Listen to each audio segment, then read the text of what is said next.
You've been accused by the Malaysian government of talking down your country to the international media and also during your trips overseas, in part to protect yourself or defend your own position. How do you respond to that? This is the statecraft of any authoritarian or semi-authoritarian regime.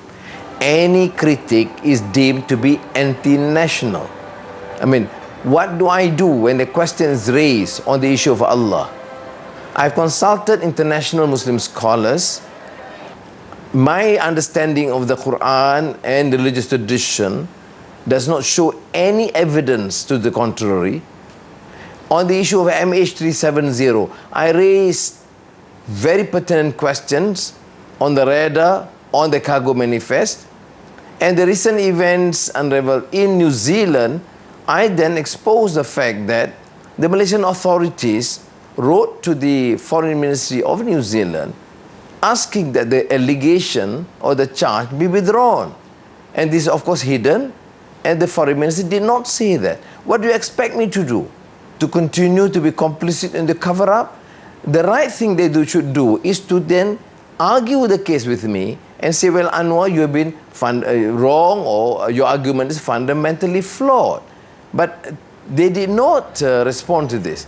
Today, the Putrajaya administration came up with a statement, Anwar's anti-government, anti-national stance, misleading the public in New Zealand. I merely cited a specific letter by the government to the New Zealand government asking that the case, the alleged the rape or assault be withdrawn. And I said, I'm appalled that they can do that and use Geneva Convention on the issue of immunity. But they can't use that against me as being anti-national. That is why I summarize as a statecraft of any authoritarian regime or rule.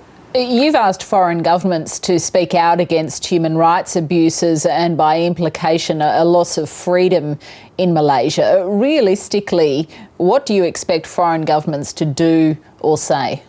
Well, some are relatively muted, some quite at least decide or continue to engage with both parties, the government and the opposition. But of course, we have appealed to the Australian authorities or other countries too to remain consistent. Why do you send troops to Iraq to promote democracy and freedom, and you're completely muted when it comes to excesses within the neighborhood?